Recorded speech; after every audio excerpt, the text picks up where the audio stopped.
আল্লাহু আকবার বলে হাত খুলে দিয়ে ওই পর্যন্ত উঠাবেন। হাতের আঙ্গুল জমা জমা থাকবে, আঙ্গুলের মাথা আকাশমুখী থাকবে, আঙ্গুলের তালু পশ্চিমমুখী থাকবে। এই বলে আপনি রুকুতে চলে যাবেন। হাত দুটি রডের মতো সোজা হয়ে থাকবে, আঙ্গুলগুলি খোলা খোলা থাকবে। কোমর থেকে সামনের ওজন হাতের উপরে থাকবে, হাত দুটি রডের মতো সোজা হয়ে থাকবে। আপনার এই কোমর থেকে এই সামনের অংশ একেবারে সোজা হয়ে থাকবে। এই পিঠের লম্বা হাত, মাথা উঁচুও হবে না, মাথা নিচুও হবে না। একাধিক সহিহ হাদিস আঙ্গুল খুলে খুলে রেখে আপনি বলবেন সুবহান রাব্বিয়াল আযীম। উঁচু আল্লাহর পবিত্রতা বর্ণনা করছি যতবার ইচ্ছে। 3 বারের হাদিস ঠিক নয়, 10 বারের হাদিস ঠিক নয়। নইলে আপনি বলতে পারেন সুবহানাল্লাহি রাব্বানা ওয়া বিহামদিকা আল্লাহুম্মা গফিরলি। হে আল্লাহ, তোমার প্রশংসা সহকারে পবিত্রতা বর্ণনা করছি, দয়া করে তুমি আমাকে ক্ষমা করে দাও, যতবার ইচ্ছে। এরপরে যত দোয়া আছে আপনি বলতে পারেন সামিআল্লাহু লিমান হামিদা রাব্বানা লাকাল হামদ হামদান কাসীরান তাইয়িবান মুবারাকান ফি। আল্লাহ ওই লোকের প্রশংসা শুনলো যে তার প্রশংসা করলো, খুব তার প্রশংসা, বরকতময় তার প্রশংসা। আকাশ পরিমাণ প্রশংসা, জমিন পরিমাণ প্রশংসা, আকাশ জমিনের মধ্যে যে ফাঁকা রয়েছে এই পরিমাণ প্রশংসা। বেলামা শেখ আমিন শহীদ বাবু, তুমি কত প্রশংসা চাও তা আমি জানি না, তুমি যত চাও তত তোমার প্রশংসা। এই বলে আপনি সিজদায় চলে যাবেন। উল্লেখ্য যে এতদিন পর্যন্ত যেভাবে সিজদা দিচ্ছিলেন, আজকে তার থেকে একটু নাক কপাল আগে রাখবেন, 8-10 আঙ্গুল, যেন পিঠের লম্বা হাড় একেবারে সোজা হয়ে যায়। আপনি 2 কোণকে উঠিয়ে রাখবেন। ওই বোনেরা কিন্তু বলে গেছে আপনার স্ত্রীকে যে সিজদায় যখন যাবা তখন একবারে মাটিতে পড়ে যাবা, হাতি যেমন পড়ে যায় আঁটো হয়ে সিজদা করবা।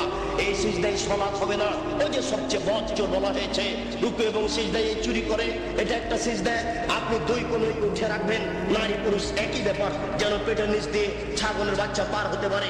আঙ্গুল জমা জমা থাকবে, 2 কানের পাশে থাকবে, নাক কপাল মাটিতে লাগানো থাকবে।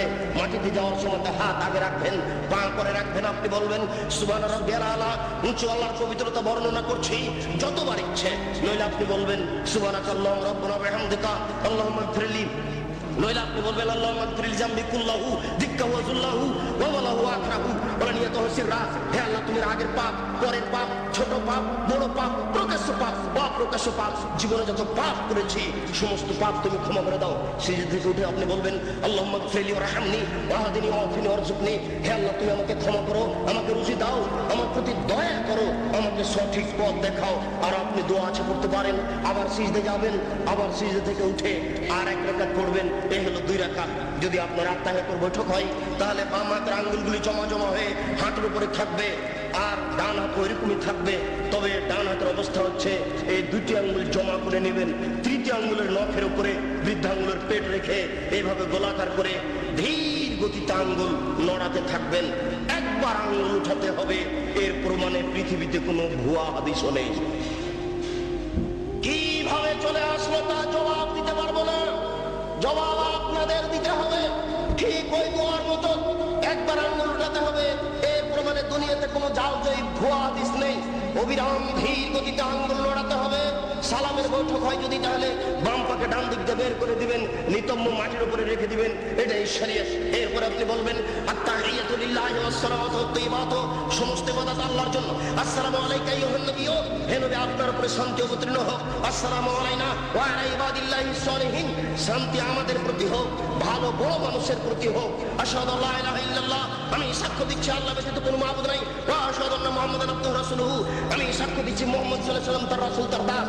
আল্লাহুম্মা সাল্লি আলা মুহাম্মাদ ওয়া আলা আলি মুহাম্মাদ কামা সাল্লাইতা আলা ইব্রাহিম ওয়া আলা আলি ইব্রাহিম ইন্নাকা হামিদুম মাজিদ। হে আল্লাহ, তুমি মুহাম্মদ সাল্লাল্লাহু আলাইহি ওয়াসাল্লাম ও তার বংশধরের প্রতি শান্তি অবতীর্ণ করো, যেমন ভাবে ইব্রাহিম আলাইহিস সালাম ও তার বংশধরের প্রতি শান্তি অবতীর্ণ করেছো। তুমি প্রশংসনীয়, তুমি জ্ঞানী। আল্লাহুম্মা বারিক আলা মুহাম্মাদ ওয়া আলা আলি মুহাম্মাদ কামা বারাকতা আলা ইব্রাহিম ওয়া আলা আলি ইব্রাহিম ইন্নাকা হামিদুম মাজিদ। হে আল্লাহ, তুমি মুহাম্মদ সাল্লাল্লাহু আলাইহি ওয়াসাল্লাম ও তার বংশধরের প্রতি বরকত নাযিল করো, যেমন ভাবে ইব্রাহিম আলাইহিস সালাম ও তার বংশধরের প্রতি বরকত নাযিল করেছো। তুমি প্রশংসনীয়, তুমি জ্ঞানী। আল্লাহুম্মা ইন্নী যালামতু নাফসি যুলমান কাসীরা, হে আল্লাহ, জীবনে খুব পাপ করেছি, ফাগফিরলি, দয়া করে আমাকে ক্ষমা করে দাও। মাগফিরাতাম মিন ইনদিক, ক্ষমা একমাত্র তোমার পক্ষ থেকে হয়ে থাকে। ওয়ারহামনি ইন্নাকা আনতাল গাফুর রাহিম, তুমি যে দয়াশীল, তুমি যে ক্ষমাশীল, তুমি দয়া না করলে, তুমি ক্ষমা না করলে আমাকে কে ক্ষমা করবে?